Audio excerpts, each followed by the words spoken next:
got the thumbs up, which means we're ready to roll. Okay, Robby Soave. Christian Britschgi, it's time, as it is every day when we do this, which is not every day, but like roughly once a week, for you to find out how I got you in trouble now. And I just want to say before we even start, I am so sorry. Because this is a bad one. You say the sorries start to mean less when it keeps happening. That's all I'll say. But I, like our loyal listeners, am interested to hear how you got me in more legal jeopardy as well. So. Okay. So I was having lunch, maybe a 3-martini lunch. We've been both watching Mad Men, the little Don Draper, Roger Sterling action. Yeah. I had all 3 of the martinis with my good friend, Attorney General Pam Bondi. Oh, no. Yeah, this is no good. Was she sauced up, or did Pete Hegseth already drink the place dry? She was, she was responsible. She was working. Mm-hmm. So, it was just a quick lunch. Because there was so many of those files were blacked out. I didn't know if she Oh, damn, you're stealing my punchlines. Sorry, No. keep going. This was a couple months ago, obviously. Yeah. Mm-hmm. And I happen to have with me a list of people who had consulted the services of my dear friend, Dr. Jeffrey Epstein. An upstanding physician. Of New York physician, Republican donor, businessman, has nothing to do with the bad Jeffrey Epstein, was wrongly attacked by Jasmine Crockett in the House floor, who said that, Lee Zeldin had taken money from Jeffrey Epstein. Wrong guy, honey. Yeah. Wrong guy, Princess Jasmine. That's what I call her. A bulb doesn't have to be bright to break. But so this was and last week, this little nugget for people who watched last week. I explained how I had asked Dr. Jeffrey Epstein about your little tummy ache after you ate all those hot dogs. Yeah. So you're on this list. Yeah. Of clients of Jeffrey Epstein. Oh no. That I accidentally left on Pamela Bondi's desk. And I think that's why I really got her in trouble, because I think that's why she made the statement that she all those months ago. It was on her desk. I left it there. So then I went back. Mm-hmm. She gave me a key to the Attorney General's office, nice, obviously, or I stole it or something. Yeah. So I went back and I took back the list because that's doctor-patient confidentiality. Right. We don't want to tell everyone about that, whatever you're dealing with, STI, whatever it is. We don't, people shouldn't know about it. Stomach ache, cancer, AIDS, whatever it is. We're all good, just for the record. We just don't need to share that. They don't need to know about that rash you were telling me about. Nobody needs to know. So I took back the list, and it's gone missing. And this is the central tension in this Epstein files now. Is she's in trouble. She's getting yelled at by these Democrats and by one Republican, Thomas Massie, who we'll get to. And she doesn't have it, but she never had it because it was the wrong Jeffrey Epstein. So right. And you took it back. Yes. And so here we are, and now this is spiraled out of control, and they won't even let her explain that. They won't even let her explain it because it's kind of a funny story. It is, yeah. But she doesn't want to. I think the Democrats would laugh if they gave her enough time in the committee hearing to. It was a crazy. Maybe we'll play some of that. Insert some committee, some sound from the committee hearing that went on yesterday. Yeah, insert here. Play her calling Jamie Raskin a loser lawyer. Yeah, that was kind of fun. A loser lawyer. No, that was a terrible. No, actually, I think Southern. That wasn't so bad. Those Democrats. Yeah. Those loser lawyers trying to smear Donald Trump. Yeah. They're actually doing a pretty good job. You can let her filibuster all day long, but not on our watch. Not on our time. No way. And I told you about that, Attorney General, before you started. You don't tell me anything. I did tell you because we saw what you did in the Senate. Lawyer, not even a lawyer. Committee will be in order. I mean, she's a Floridian, right? So it's not super Southern. Right. It's got that like girl boss husk, Yeah, it's like Southern with a bit of Midwestern twang, a little bit of Minnesota. Yeah. You know what I mean? Anyway, I thought that was actually really good. Thank you. I appreciate it. I don't know if it was my best work, but she's being screamed at. And again, to be serious for a moment, just for a moment, we'll go back to, talking about whatever's wrong with you. She said that she had the Epstein client list. And that document I don't believe exists. It's mythical. Yeah. It's mythical, right? It's like it's some relic from a fantasy. It's our holy grail. Yeah, it's the Gnostic Gospels where they finally explain that Jesus hooked up with Mary Magdalene or whatever. Right. The Da Vinci Some Code Da Vinci is. Code. Yeah, it is nonsense. some real Da Vinci Code nonsense. Yeah. You must not like that movie very much. I remember watching it actually in a church youth group, right? Oh. In part to debunk its heresies or whatever, but it's just it's a ridiculous mystery movie. So I don't take it too seriously, right? Similar with we shouldn't get derailed into movies right now, but similar with Conclave, where it's it's just kind of silly schlock, right? So I didn't consider it a huge challenge to okay, not heresy for you. Okay. Mm-hmm. So she misspoke Yeah. when she said that because this is what we have to. I mean, this is another week of just talking and obsessing over the Epstein stuff. And where I'm at is, look, the most important question is was what the main claim about the Epstein files is that we needed them to find evidence so that we knew who else was sexually abusing underage girls. Yeah. That Epstein was not just he was a customer as well, right? That he was making this service available to other people. That is the cabal. We have not found any evidence of that. Well, I don't know if that's entirely true. I mean, some of these emails are, some of his rich benefactors or, associates asking, is the girl a pro or a civilian, or I can't remember the exact language from the email. Some of that came up in the committee hearings. And again, people wanting to spend time with him and his girls and mentioning much of the explicitly sexual nature of his parties and gatherings. And so it's not crazy to think that, I mean, that's suggestive of a certain element that he was courting, and given his history of, procuring underage girls for sex work, it's not crazy that other people would have been involved in that too. Again, as we talked about last week, I don't think that gets you to he had some sort of this was his main operation, was some sort of human trafficking as well, or sex trafficking is a term I think that people don't quite understand. It sounds a lot. It sounds worse than what it actually legally that's is, a fair right? point. Elizabeth Nolan Brown, our colleague at Reason, has done terrific work exploring how concerns about that have A, grown the power of the state, B, are mostly bullshit, and are usually efforts to criminalize prostitution, which... And a lot of we sex as libertarians is... don't think should be criminalized. If you think it should be criminalized, fine, but don't say it's sex trafficking. When people hear the word sex trafficking, I think they think it means picture people chained to radiators. Yeah, they think it means sex slavery, when oftentimes it just refers to what you would. It's just the business of prostitution. In the U.S., there's not a lot of sex trafficking of people held against their will, chained to radiators. That might exist in other countries. In terms of bringing in immigrants, you hear sometimes that people were brought to this country against their will or something. But usually when they do a sex trafficking bust, they're busting a nail salon where they also do sexual massages. Yeah. And no one's forcing anyone to do that. Massage parlor. The nail salon, that would be a little, if you get the nail job and then... Why did I say nail salon? Oh, maybe because of Better Call Saul. Yeah, okay. Sure. Right? Because that he's Right, he owns the nail salon, right? That's his front business. And they also give you a little... Oh, do they? I think they give him a little tug. I don't know that world.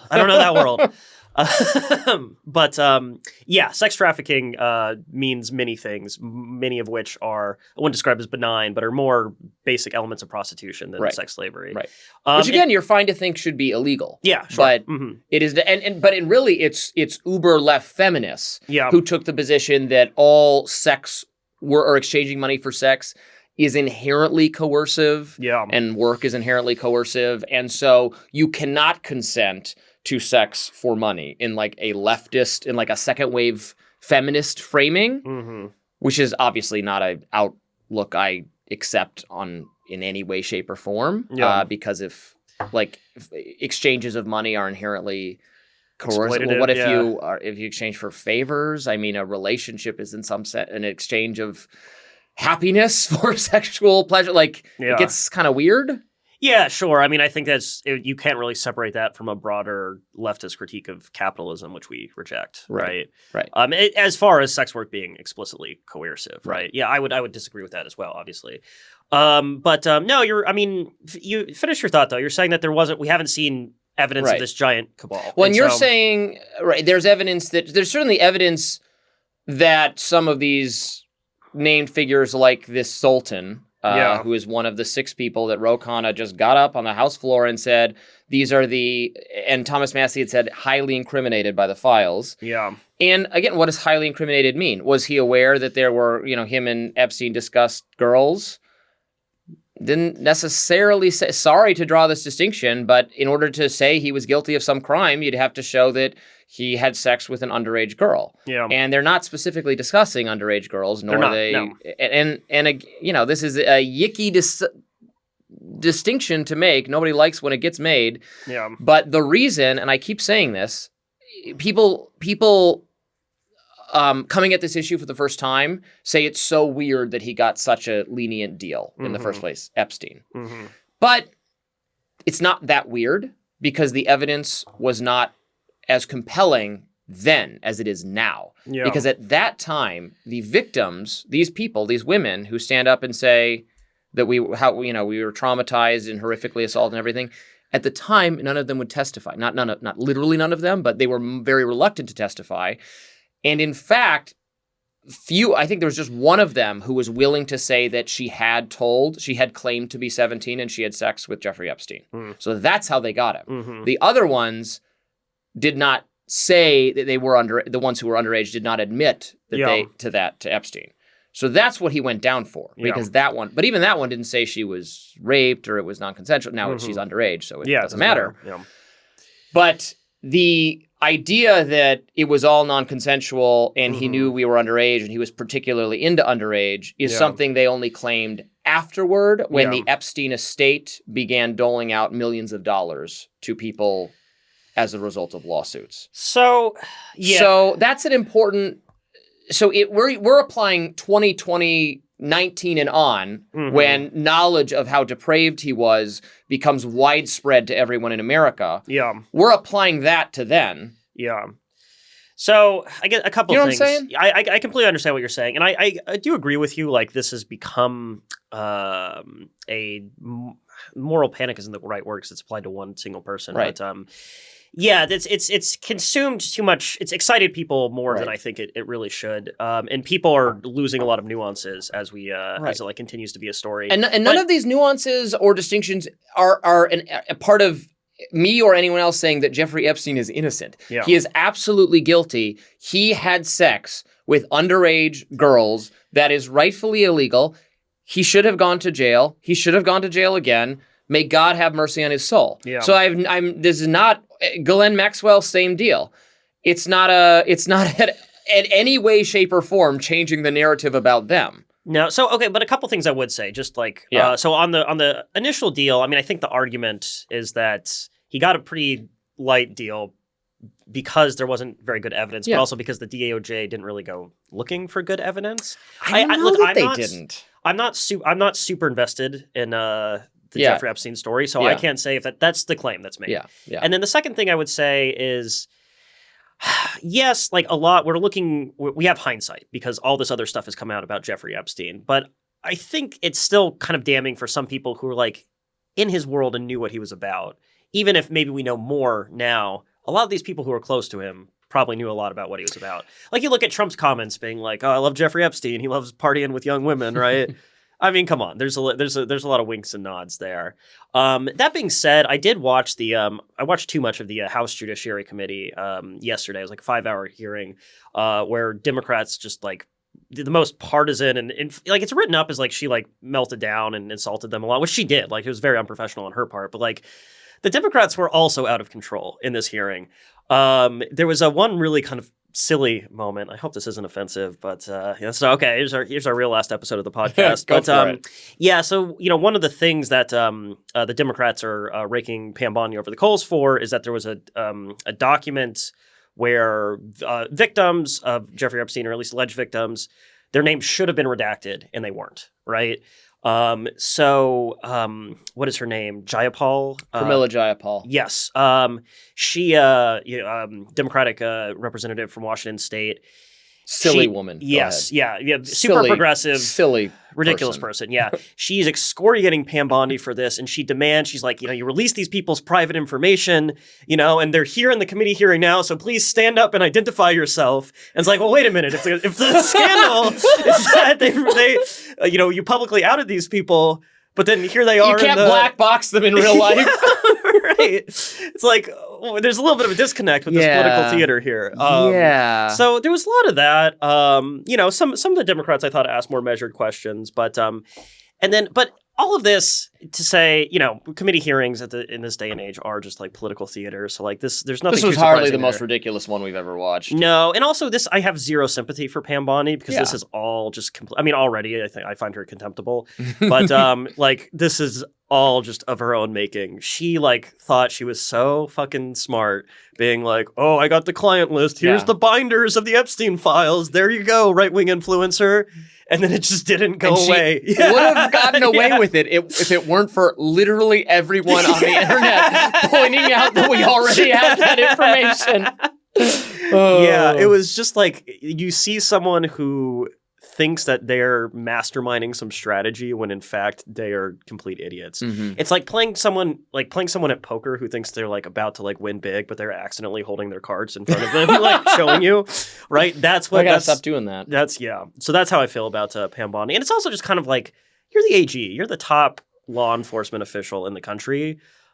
Even if people are screaming partisan attack lines at you, some transparency and professionalism, I think, should be expected. Particularly because, I don't know, this is another real scandal, I guess, of the hearing. Is we have had some federal agents kill some people recently, right?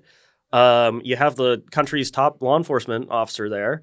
Some of that came up in the hearing, but a lot more of it was about Jeffrey Epstein. So it's maybe we could focus on the federal government. What are they doing to investigate the officers who shot people?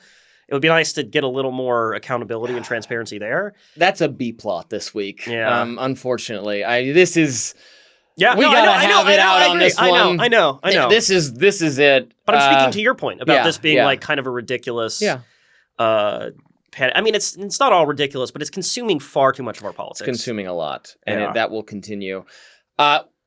Thomas Massie takes the position you just took that, if you are still emailing with this guy, he said this explicitly in an interview with Zach Weissmuller of Reason. Yep. Great interview. Zach put to him some of my concerns by name on terms of, people who are not, there's nothing criminal about them in the files and they're suffering reputational harm. And Massie said explicitly, well, you know what? Maybe you deserve to suffer some reputational harm if you were still emailing with this guy. Yeah. I think that's true in some cases and not true in others. For instance, I've written about today, it's going up in my newsletter, this professor, his name's Mark Tramo, he's a professor at UCLA. He was the one, there's been an insane woman standing outside the building where he teaches, screaming hysterically for him to be fired. And it went viral on social media because there's an email. He has a number of emails with Epstein. Epstein funded or tried to fund or was solicited for funds. He was funding things for Harvard and other places. This guy was at Harvard for a little bit or something like that. Funded a music research center. This guy's a professor of neurology and music. Sounds like interesting stuff. Yeah. And he had sent... It's way over my head. That's good stuff. Thank you. He had sent Epstein, they had a lot of emails over the years. And in one of them, he's saying that he had just read some study about how a newborn, when the newborn hears its mother's voice, will respond to it versus someone else's woman in terms of how they behave with a pacifier, sucking on the pacifier. And it was put in that way. And so everyone seeing this email goes, oh my God, he was coaching Epstein on how to make babies more willing to engage in oral sex. So that's why they're calling on him to be fired. See. Yeah, that's how. And I'm sorry, but that is absurd. Yeah, that's his area of academic expertise. That's just obviously not what it's about. Yeah, sure. Like, at of all. course. Also, Epstein didn't rape babies. Right. Like, Yeah. what the fuck are you talking about? Mm-hmm. So I don't know if he's going to lose his job or not. I spoke with him yesterday. Oh, really? He's Okay. been besieged by death threats. That's terrible. His wife, death threats. Doesn't know what is going to happen. He said he was taken in by this charismatic psychopath, and he had no idea the extent of his depravity until 2018. What he suggested to news reporters who asked is that he knew that he'd gone to prison. He thought it was for some kind of bullshit prostitution thing. Yeah, sure. I mean, which is you don't check the sex offender registry of every person you talk to. Right. Also, if you did, you might still think it's bullshit because there's people who urinated in public on that list, right. which is what Lenore Skenazy has educated me on, is that like the average age of a person on the registry is like 16. Yeah. Because most people who are interested in sex with teenagers are also teenagers themselves. So those are all my little... Yeah, I mean, the trick with this is like, just in case, just as a prophylactic, like if you are meeting with someone new, you don't know if they're a sex offender or not, just ask them to meet you for a drink, at a bar that's about 500 to 800 feet from a daycare or a public park. And if they ask, is it exactly 500 feet? Yeah, they start asking about the yardage. Yeah, then you... Why don't you take a walk with me this way? No? No? Oh. Yeah.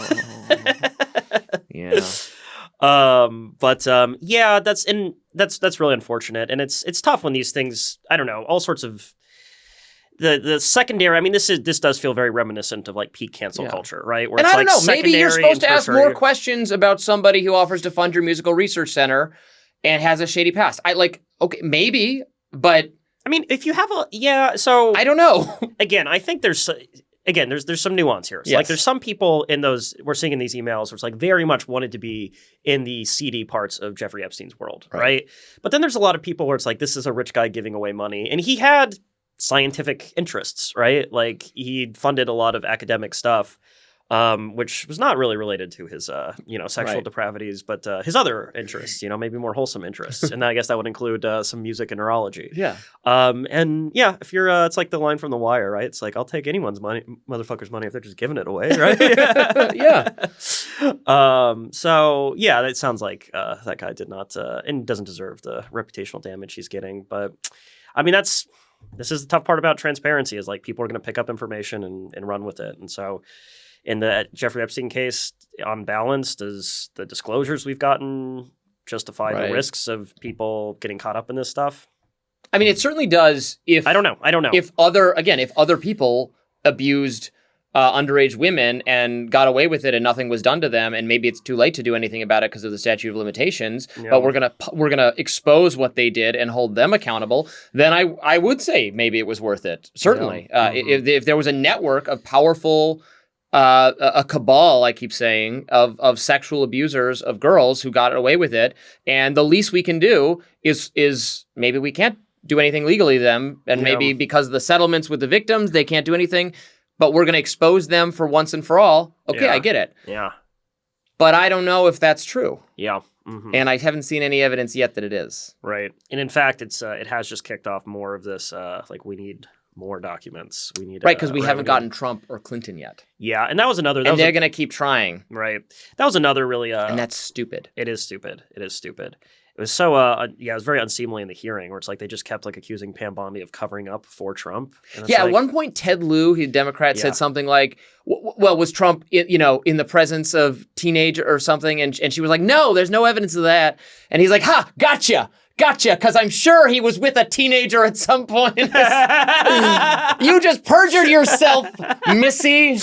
Why is everyone please go away forever. Everyone is an idiot. Everyone is so stupid. Yeah, I mean, I think there's some interesting things here and some issues of public concern, but also this is a clown show. Yeah. Like, the clowns love this issue. The clowns are running the show. Yeah. Yeah. Yeah.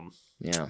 So, the clowns are running the clown show. Yeah. You think they'd be good at it? Another thing I wanted to discuss was that AI Doom essay thing. Did you read that? No, I didn't. Yeah. But, you were just discussing it with us on Slack. Yeah, well, I already have opinions, and they're not going to be moved by Well, this was good. This went super viral yesterday. Everyone was sharing it. It's this guy who works for an AI company saying that we are right now in February 2020, where a small number of experts at this thing realize the world is about to change forever, and no one else does. Analogy to the COVID pandemic, which makes my ears perk up real fast because I don't know about you, I didn't like COVID too much. No, yeah. Would not, 0 out of 10, would not do again. Yeah. So I read it, and he's basically talking about how everyone's job, he uses very dramatic language in this, not just like everyone's job is going to be replaced. If you're in any number of fields, it's over.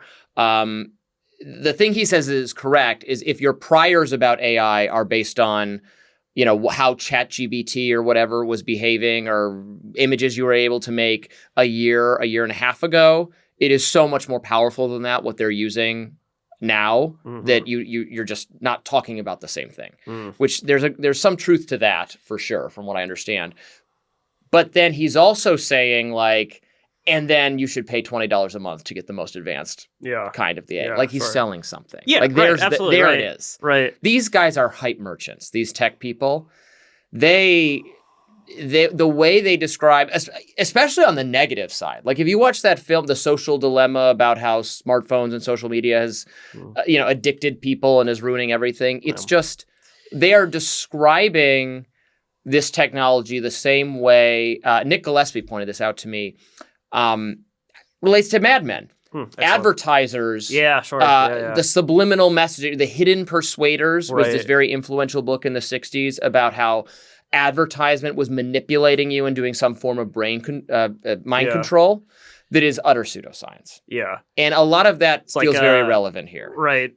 Like the peak representation of that in film is obviously They Live. If you ever seen that, the John Carpenter movie, where he puts on the glasses and he can see like, behind all the billboards is like obey, and every, he sees lizard people. And, Does not work like that. Yeah. I mean, you can understand, this is why you have to be very careful with stuff like this. So these people are high on their own supply. They're high on their own supply. And, like, that doesn't necessarily have to be cynical. Like, if you work in this industry, like, maybe you're in a bubble where, I mean, maybe it is a bubble, but you think that, like, what you're doing is very transformative and amazing, and you're trying to sell the product, and you sincerely believe in it. You want to hype it up as much as possible, right? But that's, again, it's because you're too close to it, right? You're not, we're the end users, right? So, like, we're going to determine how transformative this really is, right? And when I talk to people who use AI in their day-to-day business, right, they are probably those are the people I think who are the least likely to either go in for the doomerism or the boosterism. Someone, friends and colleagues who are researchers or use it for their reporting or whatever, have like a pretty good idea of what it can do. They say what you did, which is that it's gotten more powerful, it's gotten better at what it does, but it's still a helpful tool that has many flaws, right? And it's not like going to replace your brain or replace legions of white-collar workers or whatever else. It will certainly replace some workers, and that's fine. Like, that happens all the time, yeah. Exactly. And it will replace, like it seems to me, this was one of the most prominent examples he used, where I think he's probably correct, tedious legal research, pulling files on old cases and determine, the AI can do that faster, very competently already. It's going to do it even more competently. Yeah, that low-level legal research or other kinds of research, academic research, medical research, is going to be dramatically improved by the AI, and there might be fewer humans doing that. Yeah. So what? Yeah. It doesn't mean anything. Yeah, I mean, okay, so they'll do something else. When I first started as an intern at Reason, one of my tasks was to transcribe interviews, right? Now we don't. That's right. Now that's been replaced. It's done by an AI, right? Yes. Good. Yeah, absolutely. It was incredibly menial tedious. labor. It was horrible. Yeah. So tedious labor will be eliminating is good. Yes. Or else, if you don't think that's good, then you have a a pre-modern understanding of the economy or like a very extremely Keynesian, where we should pay people to dig holes because then they'll have jobs. You have a stupid understanding of the economy. You have a wrong understanding. Right. Yeah, it's like if you bought into the view that's industrialization was going to, make the farming jobs obsolete. And that's a bad thing. Yeah. Well, it's just like then there should be, not only should there be higher unemployment, there should be fewer jobs than when we had 50 million people in the country, right? Because so much more can be done by machines, but we have more jobs than ever, right? We have more jobs and more food. Yes, yeah. Fewer people, even though fewer human labor hours are required for farming. Yeah. And yet we feed more people on Earth and fewer people starve and people live longer than they did when we had everybody farming. Yeah, productivity enhancements from automation. That's what we're about to see, baby, and it'll be great. Yeah, and we have to, in a lot of these categories, if the AI has already demonstrated that it'll do it better, that's a good thing. Like incorrect diagnoses being brought down. For some of the medical problems that we accidentally told everybody about because of the Dr. Jeffrey Epstein files. We could solve some of those things. The AI, it drives a car better than humans. It's one of the most common ways people can die in a non-medical preventable sense is in a car crash. Thousands of people every year. We could bring that down to nothing. Wouldn't it be great? Yeah. And they want to, right now, regulators want to stop that because one driverless car hit a cat one time in San Francisco. So now we can't save thousands of lives a year because regulators are mad about that one cat. Right. That's terrible. That's the stupid people at work again. I want to save thousands of people from dying needlessly by doing nothing, which is just letting AI get better and better. That seems fine. You're a real sicko. Why do you hate humanity? Tim Lee, who writes a really good he's great Substack newsletter called Understanding AI. I think he's written For a Reason a couple times, right? Yeah. But he had a really good piece. I think this was a few years ago at this point, but he looked at he took a deep dive into one industry where AI actually has kind of replaced a lot of people. And it was translation services, right? And it was exactly what you'd expect from any other type of automation, which is that prices fell, people consumed more translation services, some labor specialized in particular aspects of translation services, so like legal, medical translation, where you actually do, it's tougher for the AI and you want some specialized knowledge. And then some workers who were less specialized lost their jobs, right? That's you might, however you feel about people losing their jobs. I mean, I think that's just a normal part of economic growth, but like, my point is this is exactly like every other technological development. Yes. And I understand the boosters say you really don't get it. It's an exponential line. You're not ready for the transformations. I don't know. We'll so see. Says you, man. We'll see. I mean, if you take it back to COVID, right? It's like, okay, yeah, we on the one hand, we didn't quite appreciate, at least I didn't, in January and February, what an exponential line of a virus looks like. On the other hand, COVID was massively blown out of proportion, right? Right? That's so true. Yeah. Well, and also so many of COVID-related predictions that happened then about how this was going to change everything forever were not true. They said no one. I mean, I remember people saying, you know what, like the vast majority of human beings will never go into an office again. It's crazy. Well, no, it came to an end, and people got called back to work. Remote work is a rising thing, but not a permanent reality for everyone. That I was told that, probably you'll just wear a mask, just regardless, when you go out. Flu season, when you're going to the grocery store. You travel, you'll probably always wear a mask, if you're in a car, on a train, or Nope. No. Have you seen any? You see one or two. Yeah, you see a couple. And even in DC, where like masking was pretty sticky. As sticky here as it is anywhere on Earth. For a while, I thought it was like the floor was going to be 20% of people masking all the time, and now it's probably it's back to like 2%. Yeah. Mm-hmm. So that goes to show you that our ingrained behaviors are stickier. Yeah. Yes. Than you said. I made this point in our. Then they said. I made this point in our Slack, but since we love to talk about Mad Men on this show, when you watch that show, you realize how industrial even their white collar advertising business is, because the entire office, like the floor, is just filled with people who are typing and moving paper around and pulling, working the switchboard for all the mechanics of communication and documentation that was required of, 1960s technology, right? By 1960s technology, all of that has been replaced by probably like 70% of the jobs you see being done at Sterling Cooper, the ad agency, and Mad Men, have been replaced by laptop and Gmail. Right. Right.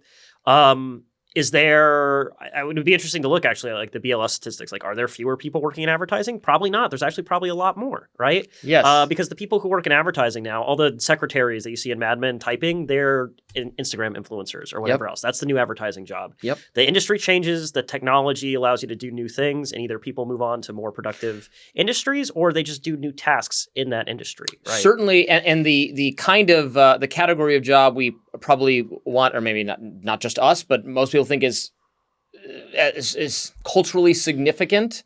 The creative side of all that continues to thrive. People are finding creative ways to market products, just as you said, maybe not at firms, but maybe just on social media themselves. There are more people as a percentage of the population who can spend their time trying to persuade you in a creative way to purchase something through an unboxing video or paid collabs or whatever they do on Instagram and TikTok than ever before. It's just different. Right. So the idea that, because that was in this essay too, that it's not just the kind of tedious transcription or legal research that's going to get eliminated. He was saying just people in general, humanities or creative fields, it's over for you. That's what he said. He talked about us. He said journalists. And I was arguing about this with my friend Matt McDonald then. Because he texted me, he's like, because I tweeted that this article is wrong. And he texted me, he's like, no, you're wrong. It's like, the AI can perfectly make an article by Robby Soave. And I said, no, it can't. Yeah. Because you can't say this article was written by Robby Soave because I would sue you if you did. So if we have legal protections. And I'm sorry to be a little full of myself, but the product is not just my literal words, but me. Yeah. People, especially in the way people consume media now, they want, the people have spoken, they want perspective in journalism, they want opinion, they want to know the person. And the AI cannot replace that because it's not you. It can, frankly, I think it would be easier for the AI to have replaced dry newspaper writing in the era where newspapers and magazines were at their height. And there's just so much of the newspaper is just information and it's not from a perspective and it has no opinion in it. That, yes, you could duplicate with the AI we have now, but that's not where the news business is going anyway. The news business is going to people talking, and the AI can mimic their voice, but unless you're actually willing to engage in fraud and misrepresentation, which we have rules against, both professional rules that journalists aren't allowed to do that, and actual legal rules. Sorry, man. The AI can't do that because it's not me, and I have a monopoly on words by Robby Soave. I have a monopoly on video commentary by Robby Soave. Damn it, Robby. That is actually a really perceptive point. Thank you. I hadn't heard that before. Thank you. And I completely agree with it. Yeah, back when newspaper copy production was more of a industrial process. Exactly. It would have been easier to automate with the technology we have now. Because like so much of like AP wire services or whatever from like if you read news articles from the 60s. It's just technical information. It's just technical information. Or like the government put out a press release. No one can just like look it up on the government website. So the newspaper publishes it instead, right? Because there was less competition. Matt Iglesias pointed this out to me. There was so much less competition for your attention. Someone is sitting on the train. Go to Mad Men again. Don Draper's taking the train into Sterling Cooper. The paper was left on the seat next to him. He picks it up and reads it because he could read a book. He could talk to someone. He could read the newspaper. Those are his options. Yeah. There's no device in his pocket that has the entire internet and all the world and all entertainment products at his fingertips. Yeah. So the competition is not, so the writing doesn't have to be engaging or exciting or from a perspective. Yeah. It just needs to fill the time more than staring into space. Yeah. And you know what is really very frustrating about the people who are not journalists or media people saying that AI is going to replace journalism is there's a lot of information that you have that people had to go out and get that the AI is not going to go out and get. Like reporting needs to be done by people. Much of it still needs to be done by people. And AI could be a good tool for that. Maybe it could automate away a lot of journalists because a smaller number would be able to do more reporting. But this, when you go do interviews and pavement pounding and that kind of reporting, like, is the AI going to do that? No. This is still required. Yeah. And as you mentioned too, I think that was a really good point, is like already where is media going? We're kind of future proofing ourselves against the AI because it's stuff like this where people give their perspectives on the news of the day. And then also because people are drawn in a little bit by the, they like freeform discussion where, this isn't Walter Cronkite just telling you what the news is. Right. It's Walter Cronkite talking about the books and TV shows he likes to watch as well. Right. Yeah. Right. So, and people wanted to watch Walter Cronkite. Yeah. Like people wanted to get their news from that guy because he had something. He had some talent that the AI cannot replicate. Right. Because it's not him. Mm-hmm. And we are better at spotting, fake thing. Again, maybe the technology will just blow us away. We're talking about how this is going to affect entertainment. And like I saw the new, the one that lets you make little movies yourself. There's some update on that came out. Yesterday they had, look how easy it is to make a little video where Brad Pitt and Tom Cruise are fighting each other. Yeah. And we were supposed to go, wow, it looks so amazing. Like, it does look amazing. I can also just easily tell that it's fake. Yeah. Maybe next week it won't look fake and it will look exactly like them fighting. What does that... So what movie studios are not going to make movies anymore because we can all make a Brad Pitt, Tom Cruise fight? Obviously not. That's in the same way you can all make your own fan fiction all the time. Mm-hmm. Yeah, sure. And fan fiction is a worthy category of stuff that makes some good stuff. But people care about the actual intellectual property. Yeah. They want Marvel to make another Marvel movie. Right. You can make your own Marvel off-brand script. You can't sell it because of copyright laws, but you can go online and do chat rooms where they're talking about all the made-up stuff. It hasn't ended entertainment. It usually grows alongside these properties. Right. Yeah, that's another really good... Man, you're on fire today. Yeah. I like this podcast where I just sit and say things that are correct and you give me feedback on how smart I am. Receiving your wisdom. Yeah. Listeners, we're along for the ride together here. Like the technological difference between... I'm less hungover than I am when we do this on Fridays is an advantage. So go ahead. Yeah. I'm more so I'm being taken in by your spell because I'm a little sleepy. We were at the bar yesterday. You were there. Mm-hmm. I wasn't sitting with you because No. I didn't want to talk to you because we were going to talk. We wanted to this save morning. it up. Yeah. Mm-hmm. It's bad when we talk before we do this. We get it all We'll out. just start doing the show. Mm-hmm. You could read Harry Potter, or you could read Harry Potter fan fiction, or you could write your own. All the technologies my there. erotic fan fiction where Harry and Draco are in a relationship. I mean, what were you saying again? Yeah, I've been writing some slash fiction, but no, people want the real stuff from J.K. Rowling, right? Mm-hmm. Right. Yeah. So we're all fine. Totally. I hope so because I've been working on my own novel, and if all literature comes to an end, before I'm like 90% done with this thing. So, oh, nice. How long is it? It's right now it's about 100,000 words, and here, advantage of AI, I asked ChatGPT what is the ideal length because I don't know for a first-time fantasy author book, and they ChatGPT said about 120,000 words, which is exactly what I'll be at. So that's great, man. Great. That's great. Yeah, I've just started.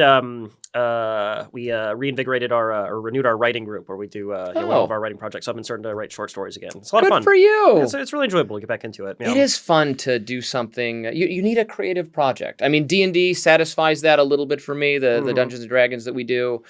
But also this, I'm really enjoying it. Yeah. It's fun to create and tell stories, and humans are always going to want to do that and consume other things from humans. Yeah. And these tools will help us do that. Yeah. They are they can help us envision what we're thinking, but it's not going to replace the creativity of the human mind. I could be wrong. Okay, two things I'll say on this, then we can move on. The two ways that I do see AI changing media entertainment is that I don't think the fact that AI can make a video of Tom Cruise and who's the other actor fighting Brad Pitt fighting is going to replace movies. And it can make a video of Harry Potter and Draco Malfoy. I don't want to know what they're doing. Okay. Go ahead. Whatever's going on there. So it can make those videos. And in the same way that YouTube is now a competitor for TV shows and movies, I could imagine a lot of AI generated videos being competitors to TV and movies, but they will be competitors for people's time, not a replacement for this thing that is very prized and valued, right? So yeah, that's what I think. And then secondly, it's true that there is a lot of Like, what's great is great in literature and art, movies, TV, whatever. There's always room for more creative and innovative ways to tell stories and entertain people and teach people something, whatever else. But there is such a thing as genre fiction as well, right? Formulaic stories that tickle a certain itch, but there's no... You wouldn't describe them as genius or particularly groundbreaking, right? And maybe AI will automate away some of that stuff, right? Like you listen to some of like the AI created songs, like the country music song that like was really popular on Spotify that was done by AI. It's a bad, like it's a serviceable, completely bland country song, right? Good country artists are still going to write better songs, and that's what people listen to. And maybe there'll be fewer country artists because the kind of like the people who can perform at the generic level won't make a living off of it. But yeah, so be it. I'm with you. Yeah. I think the hypesters and the doomers, they're two sides of the same coin. Yeah. Because it is an amazing technology, and it's going to improve our lives, and we should not fight against it. Yeah. Like, I reflexively oppose the kinds of regulation. Like Bernie Sanders, shared this or reacted to this too, and is like, this is why we need all sorts of protections for unions to stop all this kind of thing from destroying people's jobs. Right. Like, well, no, that's like trying to protect the fact that we all worked backbreaking farm labor for most of human civilization. Yeah, Bernie Sanders is, I can't remember if this was one of the unreleased episodes where we talked about this, but he's just so ridiculous on this point. Yeah. Because on the one hand, he thinks Amazon warehouses are these satanic industrial revolution era mills. Right. And, he wants to crack down on the working that conditions everyone there. that they want to work at and want in their communities. Yeah. But then on the flip side, he's terrified that any of the jobs at the satanic industrial revolution era mill will get automated away. Right. He just hates someone else coming up with an idea that he didn't do himself. Right. Because Because it's not being planned by communists. Right. He hates the technological innovation. I mean, his complaints about job losses is like, I make this point in our forthcoming cover story for Reason Magazine. His complaints about job losses are just like another way of saying AI is making productive changes to the economy because we can do more with less, right? Doesn't mean people go away. It just means we're doing more with less. The machines do a little more, and humans can do other things that we're better at as humans. Yeah. It's forest for the trees. Yeah. People see the downside. They don't see the benefit. Yeah. So that's what I have to say. I don't have anything idiots. else. I'm kind of mad you asked me about it. No. I finally... I do have one. Oh my God. You just keep going on and on and on. I can't even get a word in. I watched this we can make a move on to this next topic, but I watched the Super Bowl this year. Oh, did you? I did. Little tossing around the old pigskin, unfortunately, there was not a lot of tossing around the pigskin because it was a very boring game to watch. It was a boring game. It was I only incredibly watched some boring. of it, but it was very boring. It was an incredibly boring game. But what I found more entertaining was my friend came over, and he doesn't really care that much about football either, but he's a coder. And so he used Claude to make like a sports betting bot to like make trades on Polymarket about whether the Seahawks or the Patriots were going to win. And Claude fucked it up. It was terrible. He lost he lost like $50 because the bot really sucked. So I think it's almost too late to talk about this, but the halftime show that it was conservatives very mad, liberals very happy. I thought it was fine. It was not. The music was not familiar to me. I said this a bunch of times now this week. The music was not familiar to me, so I didn't love it just because I don't know the songs. I'm sure I heard them in the background. Yeah. I didn't know who he was until they announced him, but I know he's a big singer, big deal. I thought the production was really cool, the way they set it up. The dancing was very nice. It's just not I wouldn't even say it's not my kind of music because I like Latin music. I just don't know new music very well. I'm an old man. Yeah. So it wasn't for me. It was fine. I was not offended by it. Yeah. There was nothing politically offensive. It was like about the Americas, which is fine. Yeah. Okay, so I'll have two quick points, I guess. So the first one is I actually did kind of have the like conservative gut reaction. You to did? The halftime show. I didn't want to. I didn't want to, but I did. I did. I was like, okay, like the Super Bowl, that's like where are the whites? Where are the white it's like people? one or two. Yeah. Yeah. No, not enough. No. Well, then there was a whole argument over whether Lady Gaga like who's she's an Italian, counts as white. We're back to not being white. Damn. She was in an episode of The Sopranos? Oh yeah, she was. She was like a. Isn't she in The Dream or something? No, what she is was. in? She was like a high school friend of or middle school friend of AJ. That's right. And she's just like when they're like throwing the stuff in the pool. If you remember that scene. Yes. She's just like on the bleachers smoking a cigarette. Cool. But beside the point. No, she's obviously as an Italian, she's not white. But we don't have to get into that. But no, so. Okay, the Super Bowl is a kind of one of the national events in our country's life. Event, yeah, something like 40% of the country watches it, right? Yeah, and so it is. Football, unlike other sports, is not boring. No, it's not boring, and it's also distinctly American, right? Basically, nowhere else in the world plays football. Yes. So we're the best country with the best sport. Yeah, absolutely. It is kind of the ideal TV watching sport, 100%. Yes.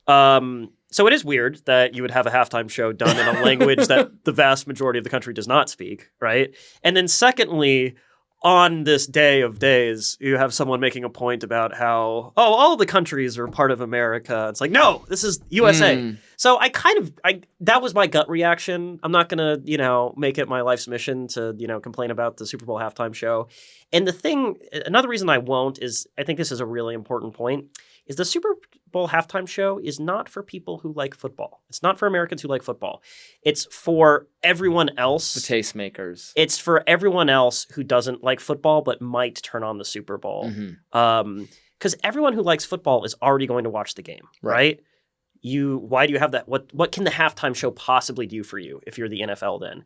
Is get new audience members watching. Non-Americans, women, young people who aren't sold on football yet, right? Homosexuals. Yep. And so Bad Bunny checks all those boxes. And so in that way, it was a very good pick for a halftime show, right? It's like, what do you want from a opening act, right? Someone who's going to bring in people who otherwise wouldn't have showed up and isn't going to be hated by the vast majority of the audience that's already there. And Bad Bunny succeeded there. So it worked, I just think it's our time being people exactly my age. And I want the culture to reflect that. So I want musical acts from the years 1996 to 2012 only. Bad Bunny's a little bit too recent for that. 10 years from now, it'd be fine. But we have not gone through the roster of mid-millennial So who do you want to see out bands. there? The Killers or Yeah, exactly. Mr. Brightside. Well, didn't Green Day do something? I missed it. It was before the game, right? With Green Day is perfect. So, Yeah. all bands of that nature. Okay. That's all good. Even the more poppy people of that. We had Katy Perry and. Get a No Doubt reunion. Have Gwen Stefani get No Doubt back together. I want things like that. She did do a Super Bowl halftime show, I believe. Didn't she? I don't remember. Back in early 2000s. Yeah, I didn't complain. Shakira, J-Lo was great. Kendrick Lamar, was that who it was? Yeah. Rihanna, love Rihanna. Just because I know them. But I'm just liking things I know and trying not to fall into the trap of hating things I don't know. Just saying, I'm glad you knew it. But also then everyone being like, oh, the Turning Point alternate show was such a failure because only 5 million people watched it. That's and I'm like, that's a lot of people. On YouTube? Yeah. This video has 20 million views. Yeah. Turning Point USA grew their YouTube channel by 1 million. They went from 5 million to 6 million. So it actually was successful. There is no organization on the planet that would count that as anything other than a huge fucking win. Yeah. If you had a 20 million video and you gained 1 million subscribers. So that's getting into freed up territory there. Level of success. I don't want them to eclipse our level of global fame. No, that's not going to happen. It's not going to happen. Yeah, I mean, this is just people constantly. This is why people get so upset all the time about culture, whatever else. It's just like a failure to appreciate that a certain piece of media was not made for you. Yes. And if you're watching it and you're upset by it, that's your fault. Right? Yeah. It was not made for you. It was not made with you in mind or your interests, and that's okay. You can move on to watch literally anything else. That was the point I made in the roundup after the Super Bowl. Was the biggest competition to the Super Bowl was not the Turning Point halftime show. It was not watching the Super Bowl because 60% of the country didn't watch the Super Bowl. They did something else. You can do a bunch of other things. So, I mostly talked to the people at the party I attended rather than watch any of the game. Yeah. What did you think of those young ladies shaking their little behinds? Is that appropriate for the young? No. What if my kid? I don't want my precious child seeing that on TV. I think that's... Won't somebody think of the children? No, I mean, I think that actually is the most legitimate criticism I of that totally show, agree. is like, it is some extremely sexualized dancing, and like, this is an event in which children will be watching the TV, so... How we have shifted as a society to what is considered perfectly acceptable in that regard is crazy. Pretty nut. Like, you think of how, when I was young, or I guess maybe even before I was born, around that time, like how groundbreaking and inappropriate Madonna, for instance, seemed. Yeah, sure. Compared to now, we don't even bat an eyelash at musical numbers on regular television where the women are dressed, men too, dressed so much more in a revealing way, doing much more sexualized dancing than that, and we don't even bat. We don't even notice. Yeah, it's true. The norms have shifted. Not saying it's good or bad. It's incredible to watch the norm shifting on that. The norms have shifted incredibly. Yeah, if Janet Jackson, had a nip slip at would everyone would think it was part of the show. Yeah, that was that was so crazy. I don't remember how people got mad at her. Yeah, it's not her fault. It's Justin Timberlake's fault, or the costume designer. It's the costume. Who cares? Yeah. It was it should have been, oops, sorry for her. And it was like a conversation we had to have. I'm upset because I didn't see it live. I was living in Korea at the time. Mm-hmm. And so like the time zone was probably would have been like 2 a.m. Mm-hmm. So I didn't get to see it. So it didn't form my my early, That was not part of your burgeoning sexuality. Let's move on. I watched the Mad Men blackface episode last night. With the very long trigger warning ahead of it. Was that enough? It or was were you still absurd that they had it. So they have a trigger warning, and I'm glad they didn't remove the episode. Yes, yeah, because as they've done in the peak wokeness, a great episode of Community got taken forever. out of streaming because Chang, who's a reprehensible character, did blackface, but he was portraying a drow, which are the dark elves. Yeah. So he wasn't even, and then it was a joke in the thing that like, oh my God, you're doing blackface, you can't do blackface. Yeah.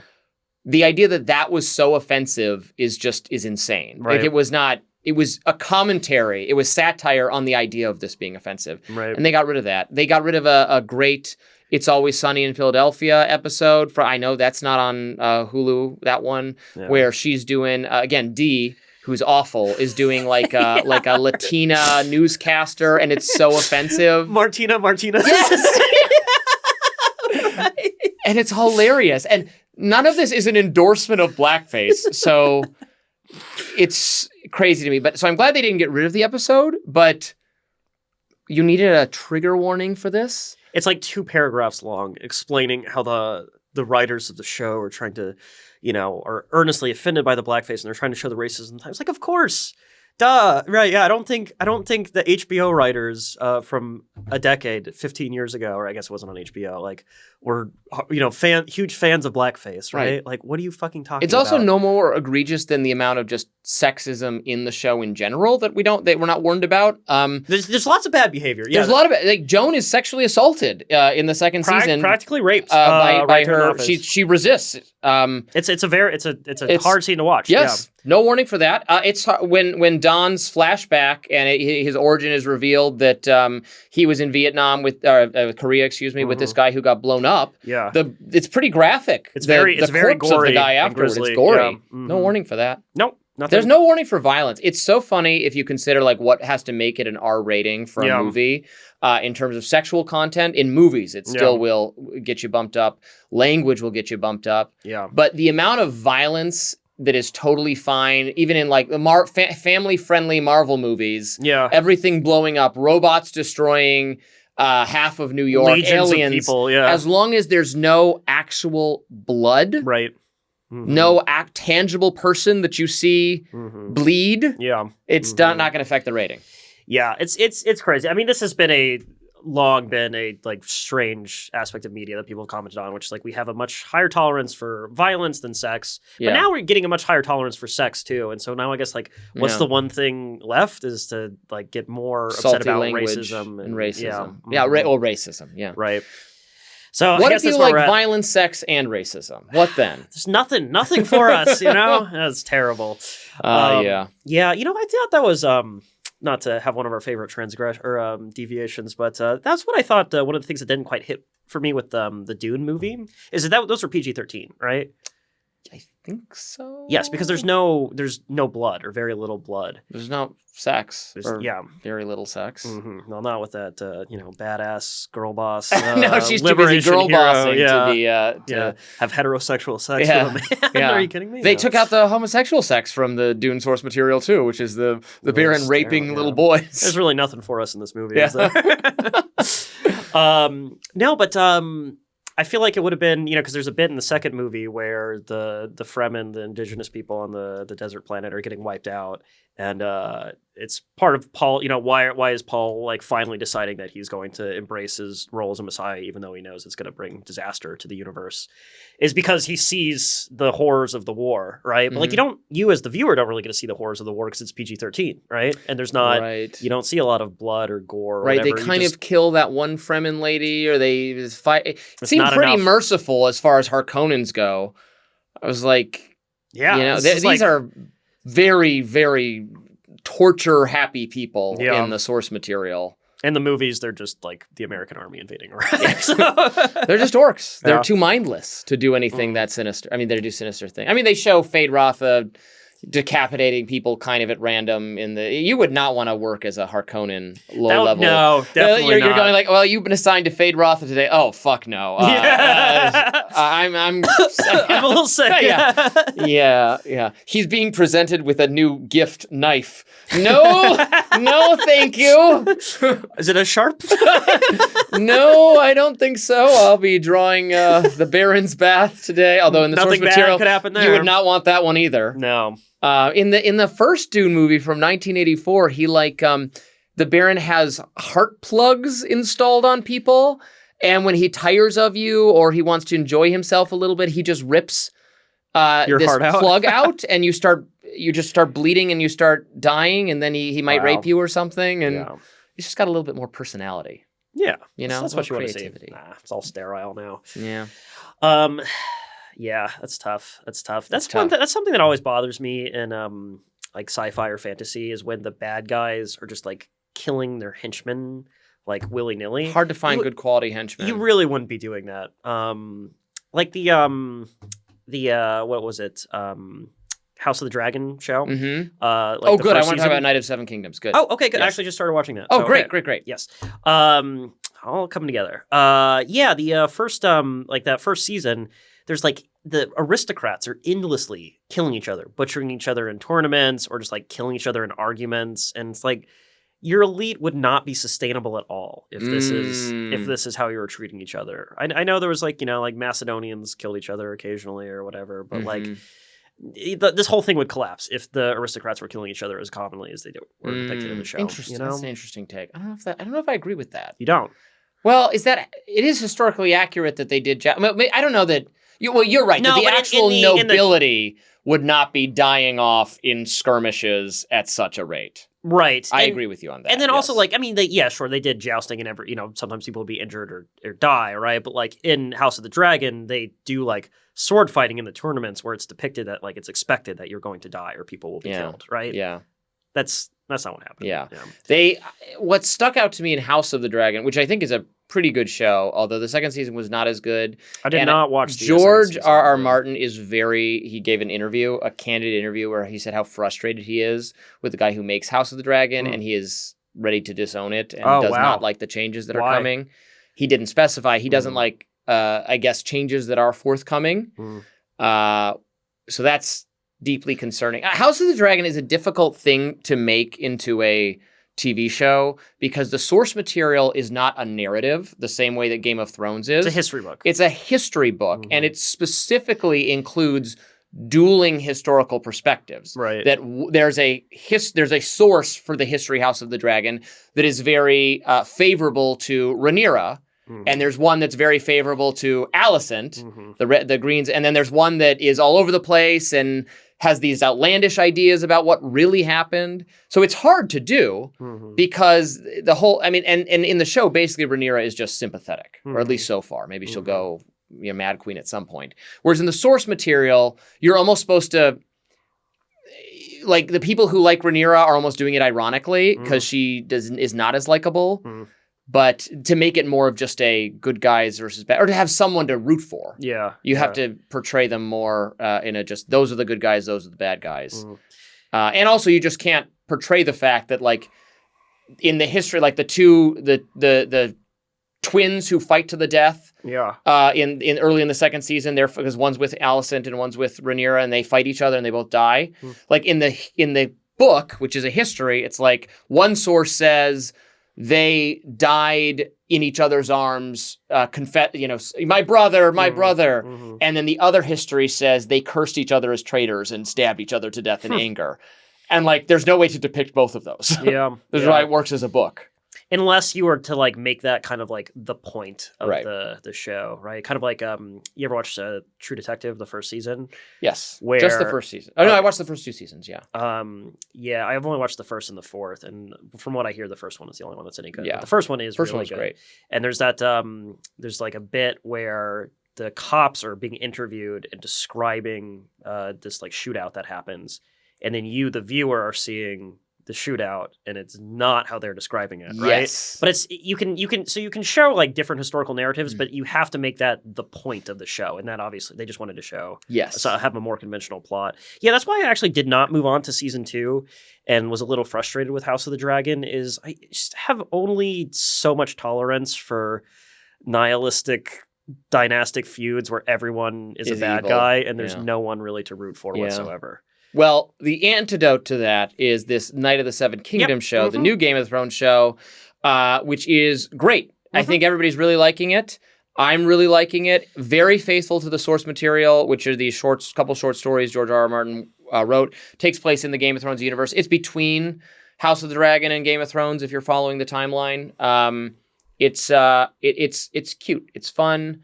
It's got it's lighthearted. Reminds you of A Knight's Tale, that movie. Yeah, absolutely. Yeah. Main character is a Samwise Gamgee reminiscent, big, tall, strong guy with a heart of gold who's a little naive, but you like him. And he's got this little kid with him who's funny and smart, and they have great chemistry. Yeah, I've only seen the first episode, but I really liked it. My only note is it does have the very slow streaming show pace, right? The first episode is really slow. Yeah. But it's still fun. I'm liking it. It picks up from there. Okay, it does? Okay, yeah. Very good. This last episode was really good. And I know what's going to happen. I'm familiar with the source material, but it's very enjoyable. They're doing a good job. Excellent. Yeah, this is what we need more of an entertainment. Like this is the classic formula, and they're nailing it, which is fish out of water character, good guy, average man, stumbles into a world he doesn't quite understand, but with some need or interests, thing that he needs to accomplish. And there are more, I like a lot of the side characters who are just like, this is taking place at some noble's estate. They're setting up a tournament, and like everyone's very believable. Like there are more people who are arranged. There are nice people. There are kind of nice, but they don't really care. But there are fewer just Game of Thrones has too many utter sociopaths at all times who are trying to harm you and butcher it's another person who flays you. It gets a little tedious sometimes. It's like there are not actually that many sociopaths, right? Right. Yeah. Right. I mean, in the original Game of Thrones show, Joffrey is a great character, and you would believe that he's a sociopath. Yeah. And then they get Ramsay, this is a really over the top bad guy. Yeah. And then they tried to repeat it with Euron, the pirate guy, and I'm like, okay, there's some bad people out there. Yes, it's getting a little bit. Much. In the books, they balance it out with just so many thousands of characters that it doesn't stand out as much. There's many more characters, and then also in the books, it feels a little more earned because you're watching a kingdom descend into war, where people then just become worse versions of themselves. Yes, I think my favorites of the books is actually the third. It's tough between the second and the third. The first 3 are all great, right? But what element at least that I really liked about the third book is you're like many of the characters are traipsing across like the war-torn riverlands and just seeing the toll of like what a medieval war, which is really just like gang violence repeated over and over, would look like. Right. They depict that very well to some extent in the show. You know, the Hound and Arya exploring the riverlands, seeing everything destroyed, seeing order collapse. Yes. Like now the innkeeper is hostage to just a band of soldiers who say they're operating with the king's permission, and what can you do about it? Right, Nothing. Exactly. They're just the guys with the swords. Yeah. I really like that. That's awesome. I agree. I really like the fourth book, Feast for Crows, because I love Cersei's bad rule. Is great. Cersei is a great character in both the show and the book, but in the show, by the end, in order to build her up as a very compelling villain, and her conquest, her blowing up the Sept, her coming into authority is really cool in the show. But they had in to the make book, her, that character would just. I'm interested to see if he ever finishes it, if that plot point comes to be, because it is hard to imagine book Cersei pulling that off, because she's not as smart as she thinks. Yeah. She is very impetuous. She's impatient. She elevates the wrong people, like lickspittles and sycophants.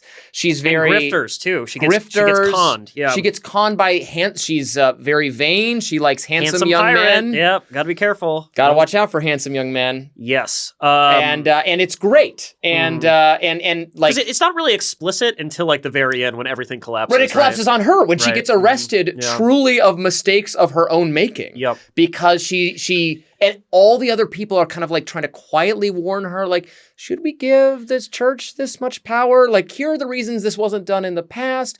Should you really do this? Should you? Yeah. And it collapses on her in this such deserved way. Yeah. Yeah, it is really good. I don't like the fourth. I did like the fourth book. I don't like it as much as some of the others because it's starting to get into mid. It brings Dorne. It brings the so you're starting to incorporate a lot more story when the main, like you're getting further and further away from the main plot. Yeah. We're just accumulating. The plot has covered itself in honey and is rolling around in the grass, and a bunch of stuff is sticking to it that doesn't need to be there. You know. Like the Bree plot in the fourth book. Brienne? She's who's she looking for again? She's looking for Arya. Oh, she's looking for Arya or Sansa. But you know where Arya and Sansa are, and they're not where she's going. So it's like this is just a waste of time. Funny enough, I like Brienne is also someone I like way more in the book than in the show because she's a little bit too much of a girl boss in the show. Mm-hmm. In the show, they want to make her right about everything, and she's a little too perfect at everything. Whereas the book, a major part of her character, while yes, she has a positive influence on Jaime, Jaime also has a positive influence on her because he disabuses her of some of her stupid notions about morality and how knights behave and what the real world is like. Yeah. And her quest to find the Stark daughters is idiotic and it does not lead her anywhere except to her own peril, which I kind of like. Where in the book, it's like, or in the show, I mean, it's a noble pursuit of a very, we're she's right. Right. Yeah. Now that I'm thinking about that, I did not want her to get a good ending. Yeah. This is actually something. I think maybe the show. Like this is a type of character that it actually does not do a very good job of depicting, is someone who, is like, they're not like a complete buffoon, but they end up just kind of like sowing the seeds of their own doom, right? They're either like the good heroes who are going to triumph, or they're psychopaths, right? Or they're just kind of NPCs, right? I mean, there's a little bit of that, they, kind of with Robb Stark or something like that. There's a little bit of that, but a character who, they have to make the strong female lead, and therefore you can't have them be incompetent. Yeah, that was when I started to notice that the people making Game of Thrones were just like didn't really understand the source material because they did such a good job for so long, and then they just lost interest in it, and they started doing a bad job, and they pulled off some again when Cersei blows up the thing, and that's cool. It is awesome, and that is outside the bounds of the source material, so good for them. But then they just stopped. They stopped trying. They made everyone one-dimensional. They thought we cared about things we don't care about. Like, we didn't need some ridiculous series of events so that the Hound and the Mountain can fight each other and it's blowing up in the background. Like, nobody was demanding that. What we were demanding was more small council meetings where the political system in Westeros will be disputed by people in a way that makes sense. That's what everyone wanted. That's what we wanted. And no one on Earth wanted Bran, who had stopped being an interesting character to become the king of Westeros. Dumb and offensive. And I hope the books get made, get finished. Or he should let me do it. He should let me take over. I've got some ideas. I've got some ideas. Anoints you his heir. Wouldn't that be great? Now, you know what's going to happen? You know what's going to happen, Robby? Is that they're going to feed all of George R. R. Martin and his notes into an AI, and it's going to spit out the last few books. That's what's going to happen. You know? Someone's going to... Well, someone is going to do that. Someone's going to do that. Someone will do that. Yeah. And maybe it'll be good or maybe it won't. Just in the way that there'll be fan fiction of everything else. I've given up on... finishing the series. I'm no longer invested in it. I mean, I read the last book over a decade ago. Right. I barely remember like where everyone had ended up, and I remember being frustrated with where everyone was because like everyone is getting further and further away from this plot. Yeah. People forget how compared to the relevant time period, like how much every character is in a cliffhanger right now that it just seems in the books and the unfinished books. Like Jon Snow still dead.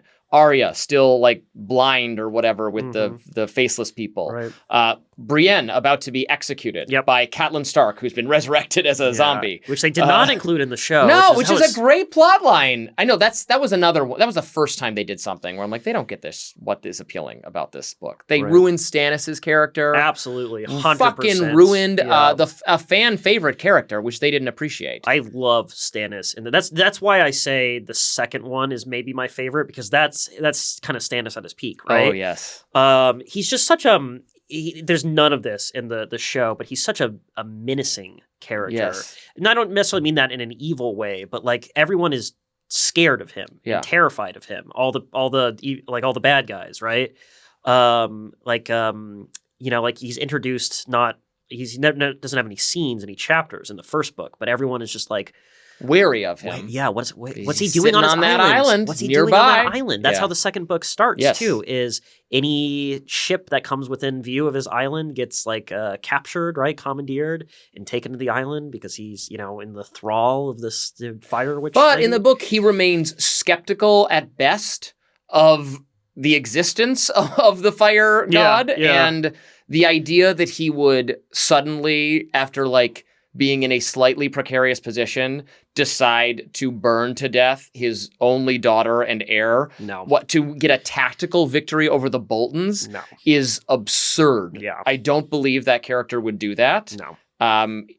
In the book, he's not in a situation to even do that because she gets left back at the wall. Yeah. I believe that maybe Melisandre would do that on her own without permission. I'm not saying that plot couldn't happen. Mm-hmm. It's pretty awful in the show when it happened. It almost made me stop. It was so awful. I actually didn't. I don't think I've actually seen that because was that season 5? Season 5. It was infuriating. It was early season 5 that I actually stopped watching regularly because there was one episode there where there's just like 3 or 4 surprise stabbings in a row. It's like we got to get rid of character 1 and introduce character 2, and it's just like. I could see I could see where it was headed. Yeah. It's like this is getting very mechanical. Yeah. Right, that Roose Bolton's more interesting character than Ramsay, who's just a psychopath. Right. But of course, they have to get rid of Roose Bolton, so Ramsay can be the main villain of the season, even though he's far less interesting. And it wouldn't make sense that he would be so vicious and psychotic and also like good at strategy and leading the army. Right. It was supposed to be that his dad is the one who's good at that, and he's an annoying psychopath. But for even that, I did watch some of the later episodes sporadically, but just from like a Rome Total War perspective, if you ever played those games, a lot of the battle scenes really piss me off too. When they attack Winterfell, Jon Snow, and they have like 5 guys and they all just like rush the walls and then get completely surrounded. It's like, this is just idiotic, right? Yeah, I know it's stupid to be like, oh, this isn't historically accurate or whatever, but like they weren't even dumb. At some point they weren't even trying. You're not even trying. You gotta. Suspension of disbelief is a careful thing. Yes. And they just completely. It's like in House of the Dragon where like Daemon or what's his name they're fighting the crab people, and he just like single-handedly yes. I mean, it's not that huge deal in the Yeah. series, so it didn't bother me that much. But it was like, this is kind of stupid. And the crab people were doing crab-based torture Yeah. on their victims. And Crab people. I was like, Yeah, okay. it's kind of stupid. Yeah, it was kind of stupid. All right, let's talk about something real again before Okay. before we wrap Yeah, up here. that's a industry term, rap. It's a TV term. Okay, Yeah. very good. The New York Times revisited its opinion on marijuana this week. Oh, Did you yeah. see a lot of Mhm. discourse Yeah. about that? Yeah. What are your views on that? Let's see here. So I used to smoke a lot of weed, and now I basically don't ever. And now people are the backlash is predictable and lamentable. I think so. Here's what I will say to give the moral panickers their due. The panicans, their The due. panicans. To preface all of this, I'm robustly in favor of marijuana legalization. It was a good idea. More states should do it. We should go Yes, further. I'm Let's in get favor rid of of it too. cut the taxes, cut the regulations. It should be like any other product you buy at the gas Yes. station. I say all that. In order to get marijuana legalized, I think there was a lot of memes in the culture about it being incredibly benign and harmless. Totally harmless. That are not true. And everyone would have recognized is not true if like you hung out with stoners a lot, right? Okay. Or it's like some people do consume too much marijuana and it makes you stupid and slothful, right? That's not good. Some people get sick from smoking it a lot, right? And like that was kind of like one of these like stoner myths you heard all the time. It's like there's literally nothing bad that marijuana could ever do to your body, right? Mm-hmm. Like I had a friend or a roommate who like he did have the like smoke so much weed that he started compulsively vomiting all the time. Yeah. And then he tried to cure his nausea with smoking weed.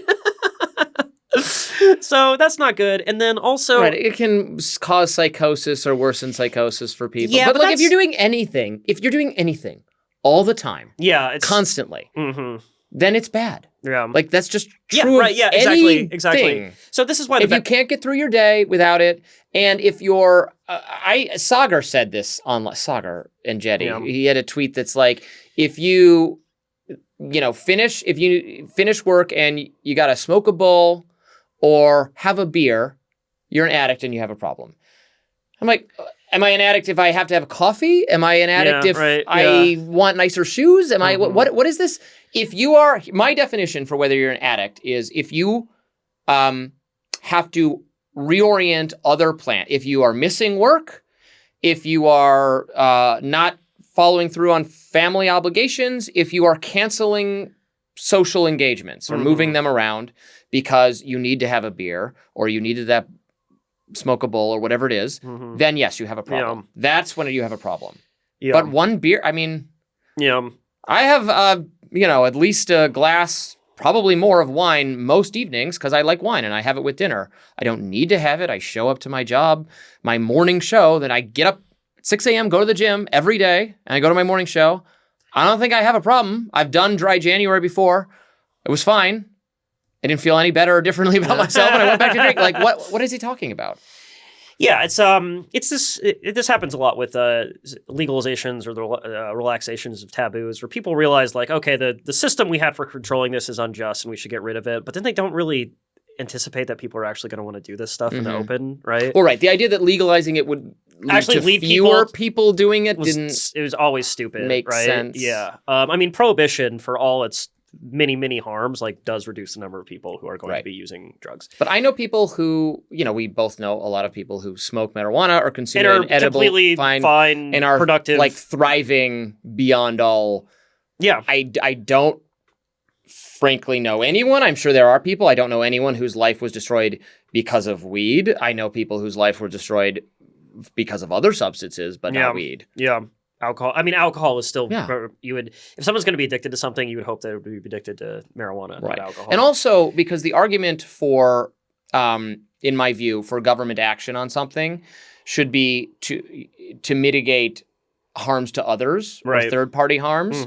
And the third-party harms of marijuana compared to alcohol are about like minimal. Right. Alcoholic people do cause problems in our society, not just to themselves, but Yeah. driving makes them more violent, makes them more likely to fight with their neighbors. So there is more of a justification for state action. Yeah. I don't support state action, but I see how you would come up with a justification for state action that just doesn't hold in the same way for weed. Right. Totally. Yeah, it really doesn't. The externalities are minimal, and that's why people have to kind of inflate That it smells posits, bad. You that can't. I mean, I don't like the smell of it either, but I don't walk through the city. I smell it briefly, and then I go about my day. I do enjoy the smell of marijuana. Yeah, I like it. I like tobacco smell too, right? I love the smell of tobacco, yeah. But just like fucking get over it, right? Stop being a whiny baby. Yeah. You know? I'm sorry. Yeah, to smell marijuana. Yeah, it's like the end of civilization for some of these people, some of these conservatives. Oh, I can't walk down the street in New York. New York City smells disgusting because you throw your trash. It'd be lucky to only smell marijuana. You wish you could smell marijuana. Yeah.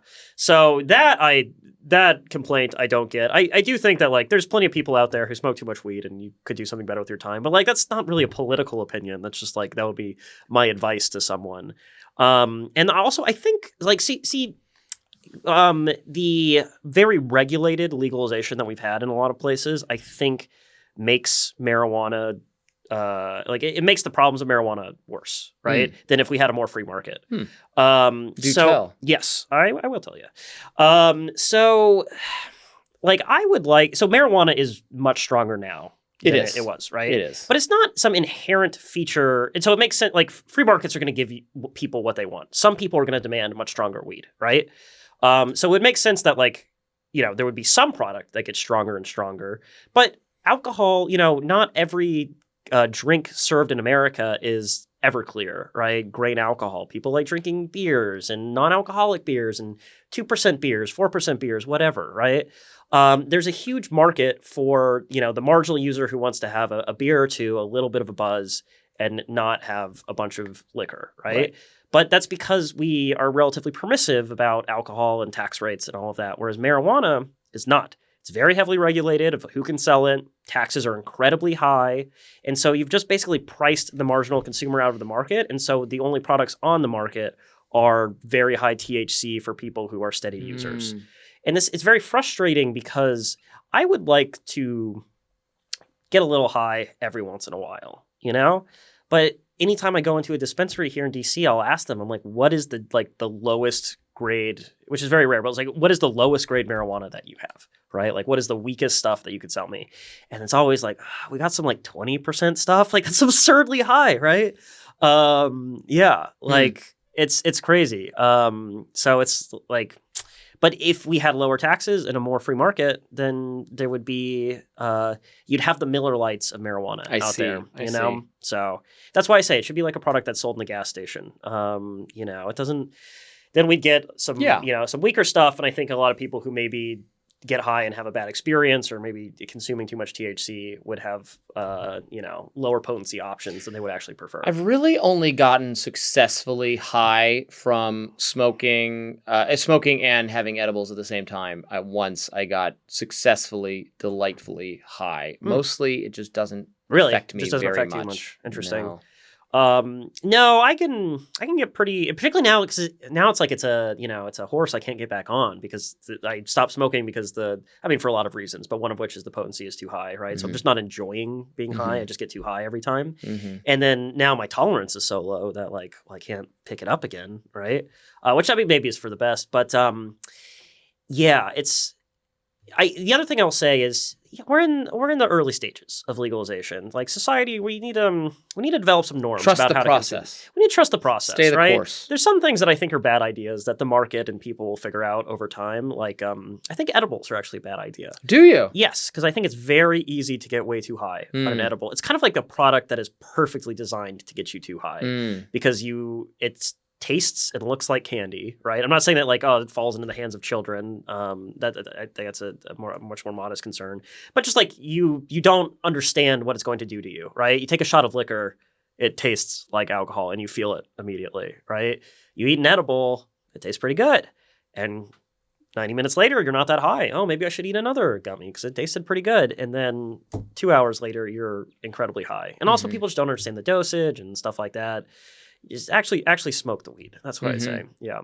And people use it. The number one reason, in addition to just being your body, your choice, and it's not 100%. my responsibility, is that people, as an alternative to other things, this is the safer, better alternative. Not saying perfectly safe, not saying harms no one, not saying can't have its own problems, but for people who have chronic pain, they can treat it this way instead of opioids. That's a plus. For people who are substituting this for an addiction for alcoholism or something else, this is better. The marijuana as a substitute for opioids is really kind of overdone. Reason has written some stuff about this. Jacob Rich has written about this. Our crack opioids. Telling me I'm wrong, huh? Oh, I know everyone's supposed to do that. Well, right? let's move on rapidly before I show you the back of my hand. Oh boy. No, but it's a perfectly fine substitute for many people to use. It's good that we legalized it. We should do more. Trust the process. Give it a little bit of time. Trust people's freedom. You know? We wanted to talk about what would be the most libertarian state? Oh yeah, if there was some succession. Okay, yeah, I'm really secession. I'm really eager to get into this because I was thinking about it in the relationship to Bad Bunny, because he's a Puerto Rican nationalist. I guess he wants Puerto Rico to be its own country, and it's weird to have these territories with some strange relationship with Washington, unequal relationship compared to the rest of the states. So I'm not inherently opposed to giving Puerto Rico back, or making it an independent country. But on the other hand, I was like, would that actually be better for Puerto Rico? Would their new government? It would be because of the Jones Act. Yeah, so actually, in that way, they're getting because we have a horrible, stupid law to protect domestic shipbuilders that is antiquated and needs to be gotten rid of. So, Puerto Rico has worse trade relations with America than an independent country in the Caribbean, right? In higher shipping because they are subject to this law, right? But then on the flip side, I don't know a lot about Puerto Rican domestic politics, but would they just have some lefty government who then adopts a bunch of protectionist policies, right? I have no idea. But so I was thinking about this, was what states in America could break away from the United States and then they would actually adopt they would become more libertarian. They would adopt more free market policies, right? Because the federal setup we have right now, for all its faults, does actually provide many libertarian benefits that sometimes we don't appreciate, right? The fact that your state government can't regulate your speech is a result of overweening federal government, right? That's actually true. good. They try periodically, and then First Amendment, and then the ACLU or Fire or whoever go, it's time for us to get some donations. Excuse me, that's wrong, and they lose. Gavin Newsom would love to lock you up for spreading misinformation online. He's tried. And he can't do it. He loses. Can't do it. California wants to lock you up for saying maybe you don't need the COVID vaccine if you're a doctor and take away your license. Can't do it. Can't do it. But so that's just really, but that's not inherent to the system. That's just the fact of the First Amendment. The federal government happens to have this idiosyncratic provision that is really good. I don't know that that's the broadly, the federal government sending in troops all over the place. And sure. Yeah. So, there's many downsides too. Yeah. But free trade between the states, 14th Amendment protections for lots of individual rights. Okay. So it's where does the federal government, where is it keeping states less libertarian? If they want to do something more libertarian, right? So a couple things I can think of is, drug legalization would be a good example, right? States have legalized marijuana, but it's only partial because there's all sorts of federal restrictions and regulations and whatever else. And certainly if they tried to do anything beyond marijuana, the funding strings and would not work, would not go well. The other thing is what if you wanted to have a more free market than healthcare, right? It's not going to happen because you have these giant healthcare entitlements in the form of Medicaid and Medicare that you have to run, right? And that there's no escaping. So you can't solve that. So it's this is my criteria. I'd be interested to see if you can name a state that you think would fall into this, which is that if they became independent, they would legalize weed and they would turn Medicare into some sort of voucher system. Yeah. Is there a state that would do that? No. I could imagine Texas doing the vouchers. Texas could do some things. But they're not going to legalize the weed. No. And that kind of not having mandatory prayer in school or whatever. Yeah, right, it would go that's completely gonna be first up on the list. They would ban Islam immediately. Yes, they would. New Hampshire is obviously the state where libertarians themselves have chosen to headquarter in some number. Yes. So maybe that would be a state. And where you actually have some token libertarian representation in the legislature there. Yeah, so not Libertarian Party members, but people who did move up there as a result of the Free State Project. And then have been elected to their like gigantic legislature. Right. So I could see that. Although New Hampshire is, well, it does have certain libertarian elements, is still kind of a liberal place in a lot of ways too. Right. And so I don't know if they would voucherize the Medicare. Maybe. Is Utah a possibility? But there's the Mormon thing, right? The Mormons are pretty good, mostly as a people. I think how you're right. They have their personal moral sort of, religious social conservatism. They seem a little bit less inclined to force it on. I don't know a lot about. Mormons. I don't know a lot about Mormonism. They're so polite.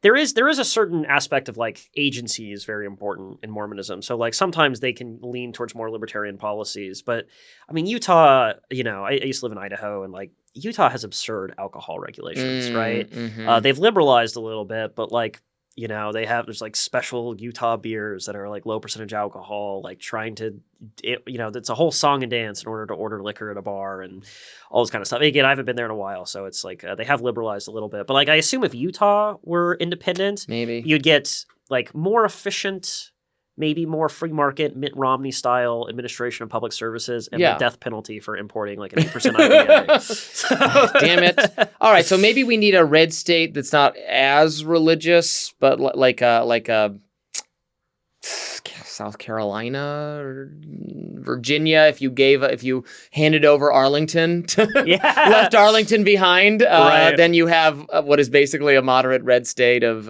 right. Yeah, give it back to DC, right? Yes, yes. No, keep the government employees out, and I don't know, but I can't point to specific policies, I guess. Yeah, and I mean, Virginia is not a very libertarian place. It's not innovating on any libertarian policies, right? I guess not. Well, all the tech people are going to Texas and Florida, is what it sounds like. So that should bring some libertarianism. Florida is such an interesting place. And is in some ways characterized by non-libertarian governance, but has been a place that has sheltered prominent dissenters from non-libertarian on COVID. On you're shaking your head at me. On COVID, on they have Venezuelan and Cuban, and they have refugees. All true, completely true. Yeah. Already, American trade policy is made so much more protectionist because Florida is part of the country. If Florida became independent, the sugar growers would get everyone would be it would be a monopoly, and that would be the one corporation that would be allowed to sell things in Florida. It would be sugar, oranges, run by some sort of state-backed cartel. So Arizona actually, that's not a bad idea. Arizona. I've spent some time there. I like the state of Arizona. Arizona elects. I've used the word idiosyncratic like 18 times today, but I'm going to say it again. Idiosyncratic leaders. Your idiosyncrasy mentions are becoming generic. You know what I mean? Yeah. Mm-hmm. Yeah. There's a pretty robust like libertarian policy movement out there. You got the Goldwater Institute. Yep. I interned for them a long time ago. Arizona actually probably would be the best. It is the answer. You're best right. Example. Yes. Because you got a good mix of libertarian, leave me alone Republicans, and like Doug Ducey, pro-business, let's make the state work. Moderate enough state that you can't go overboard with the religious, crazy far-right people. Yep. Mm-hmm. Yep. Yeah. There's an equilibration there. They have legal weed. The alcohol regulations are very permissive. You can buy liquor in the 7-Eleven. Plenty of land to build housing on. Plenty of land to build housing on. They like building things. They're actually pretty good at housing production. Could be a lot better, but pretty good. And they're moving in that direction all on their own. And they have a pretty robust school choice system. Yes, that's right. That's right. So I can see them doing something similar with healthcare. So I think it's Arizona. I think we got the answer. All right. Good for us. Excellent. I loved Arizona. Yeah, I lived there for a couple months before I way back when, before I joined Reason, I was an intern at the Goldwater Institute. It was a great experience. Loved the place. I lived with a cousin of mine. I have some family in Arizona. I loved it. I loved living there. Yeah. I loved the Phoenix area. The desert. It's so... Calls to you. It calls to me. There's something about it. We would go, my cousin and I, we would climb that mountain in... Camelback Mountain, yeah. Sure. That was so fun. Yeah, I lived in Arizona for a couple weeks. Oh yeah, I remember that. Yeah. During COVID, right? No, so it's not during COVID. I moved out to Vegas Las Vegas during COVID. Yeah, so similar environ, but you left me here to wallow in sadness. It wasn't myself. right. It wasn't right. It was wrong. Well, that's why I agreed to do this podcast. Good. Make up for you. Yeah. No, because after my Reason internship, I got a job at the shuttered watchdog.org to be their state reporter for Arizona, and they hired me and sent me out to Arizona. And then they shut down the entire organization. They took that later. watchdog behind the barn and Christy put old Yeller out of her misery. Oh. Yeah, can you believe that? But yeah, I'm not bitter about it. And now here you are. And it worked out. Things worked out all right. So. All right, I think we should leave it there for the day. Okay, we've got a couple more topics that we'll just save for next week. Yep, we'll be back. We'll still still be doing it. See you then, guys. Bye bye.